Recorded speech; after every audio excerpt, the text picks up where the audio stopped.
Thanks for checking out my channel. I know this is a back-to-back kind of weird week, but I've seen a lot of things in the news that I just wanted to address. And the episode that I was going to do for next Thursday just happens to kind of coincide with what I'm following up with now. And you'll probably see why I am doing this other episode called the Havana Syndrome, yet another cover-up. So hopefully you will enjoy it. And if you do, please like, subscribe, and share. Thanks. Okay, here we go. All right. So in 2016, and I apologize, I'm going to be looking at my notes because this is a fresh one, and I've only gone through it a couple of times, but I wanted it while it was fresh in my mind to get it out to you. Okay. So reports started to come in 2016 by U.S. officials who were working in the embassy in Havana, Cuba. They were complaining of headaches, nausea, vomiting, painful ringing in the ears like tinnitus can be, and also neurological issues, brain injuries. And this was happening to hundreds of people. And in 2022, February 2nd of 2022, Josh Meyer, a reporter for USA Today, he posted an article, and this is what he said. A lot of this is his pulled from his article. I have my snippets, of course, but that's because I just have a big mouth. He says that U.S. spies likely being targeted by energy waves in some Havana syndrome cases.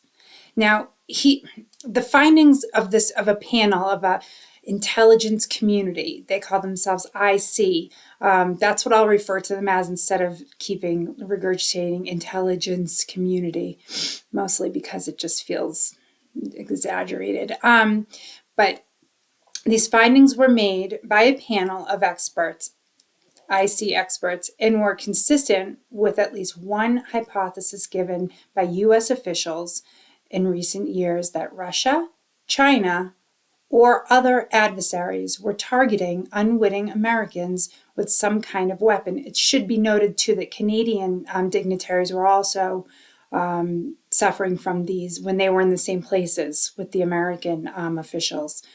Now, at the time of the statement, a joint statement was put out by Director of National Intelligence, Avril Haines, and CIA Chief William Burns. They said that the panel, made up of top secret military agencies, was making progress in figuring out the potential medical and scientific explanations for some of the severe headaches and the other brain injuries and the other symptoms. In January of 2022, however, the CIA caused an uproar when it released an intelligence assessment ruling out Russia, China, or other foreign powers' involvement in causing widespread anomalous health incidents, which they refer to as AHIs. The congressional response to this was that they thought the CIA assessment was a little too dismissive, and there was simply too much information that had already come out publicly, and other employees were having to return home from other places in the world where like U.S. spies were. They had to return home from overseas posts and even had to retire early because of their documented injuries, which is terrible. I mean, it's disgusting, actually. Then back in 2020, more than 100 of the victims were studied by the United States National Academies of Sciences, Engineering, and Medicine. And it was concluded that they had suffered real physical injuries and that some form of electromagnetic radiation was a likely cause. That was in 2020. Okay? And 2 years later, the CIA is discarding all of that information. Some experts have even said that an electromagnetic beam sent at the precise wavelength could travel hundreds of yards and create symptoms in unwitting victims. Now, in 2022, the so-called commitment from the IC, intelligence community, appeared to be solid. It actually, they claimed that they would not stop investigating until they had answers. Well, if you fast forward to 2023, where we are now, same reporter from USA Today, Josh Meyer, just yesterday, today is March 2nd, so yesterday, March 1st of 2023, he posted a follow-up article with rather disturbing information. Now, keep in mind that with what I just reported to you yesterday about the disinformation campaigns that have been launched by the same people claiming today to be ruling out all the conclusions, that scientists and academics made in 2020. And also keep in mind about those 42 confirmed CIA operatives throughout mass media outlets. So just keep that in the back of your mind. I'm really not trying to be a conspiracy theorist, but when the facts are laying out as simply as they are, to me anyway, I have a hard time ignoring them, as I think everyone should. So after 6 years of investigating, the United States IC said it's very unlikely that a foreign adversary or secret weapon caused the Havana syndrome. Okay? Current cases of the syndrome stand at more than 1,500 worldwide, including reports in just recent months. CIA Chief Burns claims they used their best operational, analytic, and technical tradecraft to what has been one of the largest and most intensive investigations in the agency's history. Well, it's because some of their own were affected. Chief Burns added that none of the claims of the victims have ever been questioned. Gosh, thanks. That's so nice of you to do for the victims. The latest intel assessment focused on three areas, okay?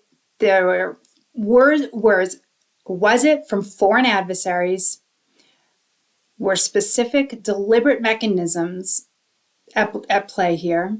And were the medical analysis of the cases determined to be widespread or specific to certain people that possibly could have had pre-existing conditions or environmental causes? It sort of sounds a little bit like victim blaming and wanting to pass it off to fit neatly into this package of, closing it up. Now, there's 7 unknown intelligence agencies participating in the investigation. They won't tell us who they are, which I think is suspect. And conclusions spreading between high confidence, moderate, and low confidence came back from these 7 agencies.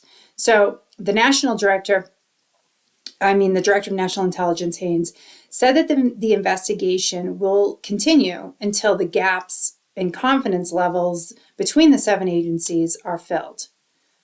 I mean, what are they going to come up with? I can't even imagine. One would wonder. The Pentagon, though, is also taking part in the investigation now on their own. So they better be on their best behavior.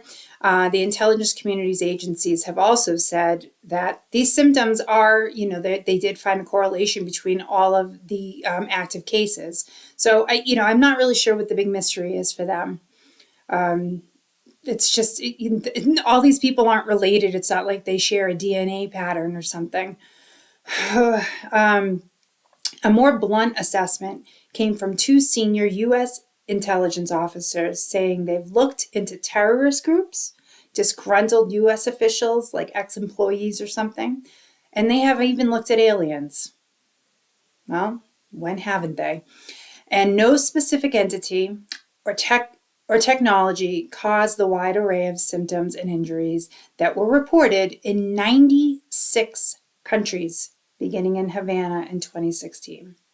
So as of today, Congress, specifically Representative Mike Turner of Ohio and Jim Himes of Connecticut, released a joint statement by the House Intelligence Committee and said that this committee will take a skeptical approach, thankfully, a skeptical approach, and test the assumptions of the IC as our oversight requires.